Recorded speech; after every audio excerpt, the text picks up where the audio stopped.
18ই March অর্থাৎ সোমবার চিনার park মোড়ে ওপেনিং হলো আমার ভালোবাসার রান্নাঘর।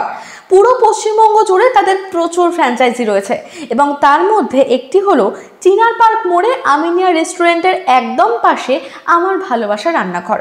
সত্যি বলতে একেবারে ভালোবেসেই সকলকে পরিবেশন করেন এবং তাদের মুখে যে খাবার তুলে দেন তা একেবারে ফ্রেশ এবং বাঙালিয়ানায় ভরপুর। বাঙালি যেমন খেতে ভালোবাসে তেমন সুস্থ থাকতেও ভালোবাসে, আর তার একটা জলজান্ত উদাহরণ হলো আমার ভালোবাসার রান্নাঘর। তাদের নিজস্ব ফার্ম থেকে সমস্ত মশলা এবং তরি তরকারি আসে, আর সেই সমস্ত উপকরণ দিয়েই তারা সুস্বাদু খাবার তৈরি করে ও সকলকে পরিবেশন করে। এদিন সন্ধেবেলায় আমার ভালোবাসার রান্নাঘরে উপস্থিত হয়েছিলেন স্বনামধন্য নায়িকা দেবলীনা দত্ত। সেখানকার খাবার যে তার কতটা ভালো লেগেছে তা বলাই বাহুল্য। নায়িকার স্বাদে পঞ্চমুখ হয়ে প্রশংসায় ভরিয়ে তোলেন আমার ভালোবাসার রান্নাঘরের কর্ণধার আশিস পোদ্দারকে।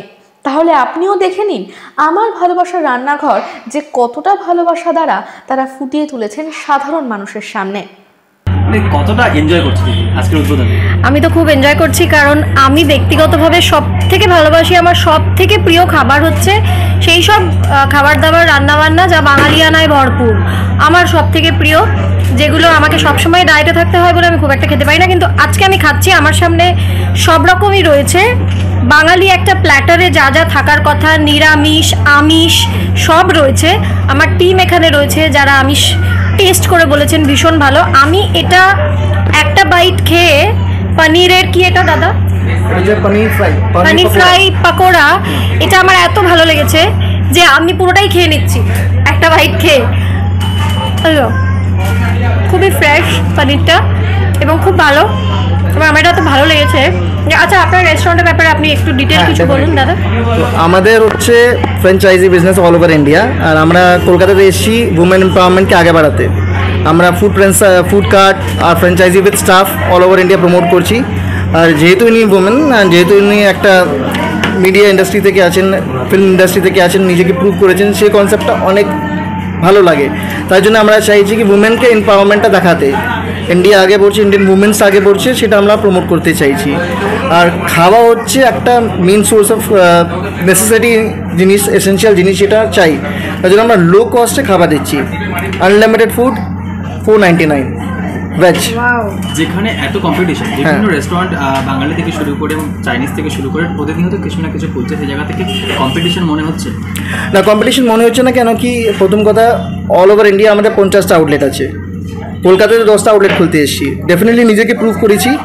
রিজন বিং, আমরা যে ম্যান পাওয়ার দিচ্ছি, যে জিনিসটা করছি, যে র ম্যাটেরিয়ালস করছি, সেটা সব আমরা ফার্মার থেকে নিয়ে আসছি, বেস থেকে নিয়ে আসি। তার জন্য আমাদের কস্টিংটা কম পড়ছে। এমনি মশলাগুলো বানাচ্ছি আমরা বাইরে থেকে কোনো কিনি না, সব ইন হাউস বানানো। আর দ্বিতীয় কথা হচ্ছে আমরা লেবার যেটা নিচ্ছি সব হচ্ছে আনএডুকেটেড পিপল, তাদেরকে আমরা ম্যান পাওয়ার দিচ্ছি। তো আমাদের ফোকাস এটাই আছে কি যেখানে এই দিনগুলোতে যখন লোকদের চাকরি যাচ্ছে, বড় বড় কোম্পানিরা জব নিয়ে নিচ্ছে লোকদের, আমরা ওদেরকে জব দিচ্ছি। কলকাতাতে আমি 1.5 লাখ লোককে জব দেবো উইদিন নেক্সট 3 মান্থস, এটা আমার ফোকাস।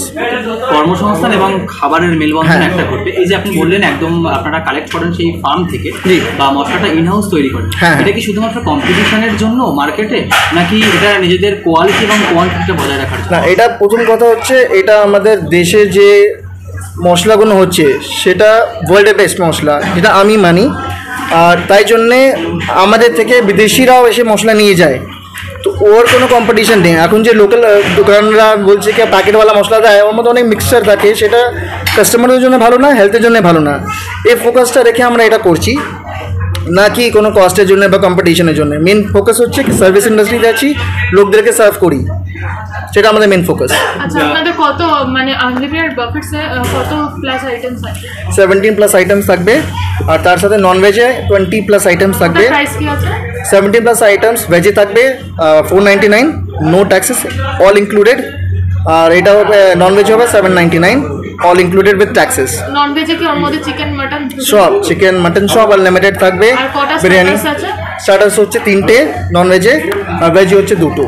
অথেন্টিক ডিশ যদি কেউ চায় তাহলে এই আমার ভালোবাসার রান্নাঘর কি?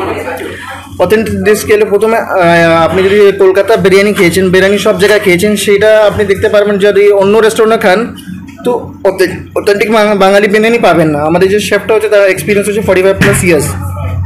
আর মেনুটা আমরা পুরো বাংলাদেশ থেকে অথেন্টিক টেস্টটা নিয়ে এসেছি। তো ওই যে বিরিয়ানিটা খাবেন তো বুঝতে পারবেন কি হ্যাঁ ওইটা আগে জন্মে যে রাজা মহারাজারা খেত সেই রকম খাওয়া হচ্ছে। ইনফ্যাক্ট যে স্টাফিংসগুলো হচ্ছে, যে মশলাগুলো হচ্ছে, খেয়ে বুঝতে পারো ডিফারেন্সটা, কেন কি এটা ইন হাউস প্রোডাকশন। আপনি বললেন যে এখানে আনএডুকেটেড পার্সনসদেরকে এখানে কর্মসংস্থান দেওয়া হচ্ছে, আবার বলছেন 45 মানে বছরের বেশি তারা এক্সপিরিয়েন্স, মানে তাহলে আপনি কি তাদেরকে শিখিয়ে নিচ্ছেন যারা আনএডুকেটেড? না দেখেন, আমাদের যদি বলি কুকিং ইন্ডাস্ট্রিতে, যে হোটেল ইন্ডাস্ট্রিতে মেইন বেস যেটা হচ্ছে সেটা লেবার ক্লাস হচ্ছে, তারাই হচ্ছে বেস। যেমনি একটা বাড়ির বেস হচ্ছে যে সিমেন্ট বেস, সেমনি ওরা হচ্ছে আমাদের মেইন ফেস অ্যান্ড বেস। ওদের পড়াশোনা লাগে না, ওদের বেসিক জিনিস কি লাগে কি খাবার কী করে বানাতে হয় সেটা যদি জানে আমার জন্য সেটাই খাবে। যদি যেমনি কুক আছে বা ওয়েটার আছে বা হেল্পার আছে, তারা যদি তরকারি কাটতে জানে আমি জব দিতে রেডি, কিন্তু আমার ফোকাসটা হচ্ছে ওদেরকে আগে বাড়ানো। আপনি নিজে কথাটা বোঝেন রসিক? কোনটা? আপনি নিজে কথাটা খাদ্য রসিক?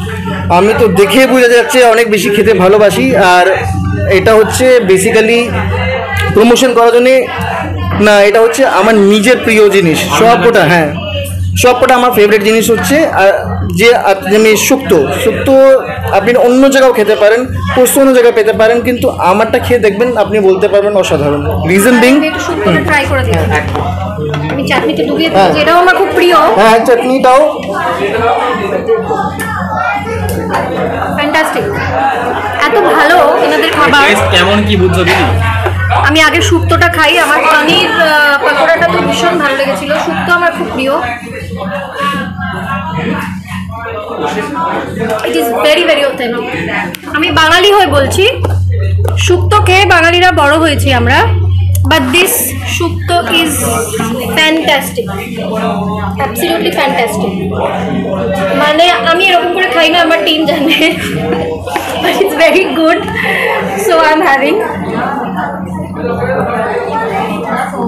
এই শুক্তোটা খাওয়ার জন্য তো বাঙালিদের এখানে আসতেই হবে, এত অথেন্টিক মনে হচ্ছে বাড়িতে বানানো হয়েছে শুক্তোটা, মায়ের হাতের শুক্তো মনে হচ্ছে। It is very fantastic. আমি আবার একটু চাটনিও খাচ্ছি।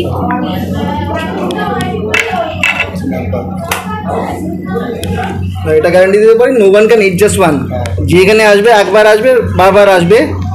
আর যদি কস্ট নিয়ে টেনশন হচ্ছে, খেয়ে যান। আমি বলছি কোনো গ্যারান্টি, আমাদের যেমনি মিলস যায়, কোম্পানিদের মধ্যে মিলস যায়, আনলিমিটেড মিলস প্ল্যান আমরা কোম্পানি থেকেও সব করি, মিল বক্স, কর্পোরেট প্ল্যান্স নিই, ওয়েডিং প্ল্যান্স নিই, আর বিয়ে বাড়ির কাজ ওইসব আছে। আগেন বেসটা হচ্ছে আমাদের আনএডুকেটেড সেকশনস। আর যে ডেলিভারি চ্যানেলটা আছে, ডেলিভারি বয়েসগুলো আছে আমাদের নিজের 1.5 লাখ ডেলিভারি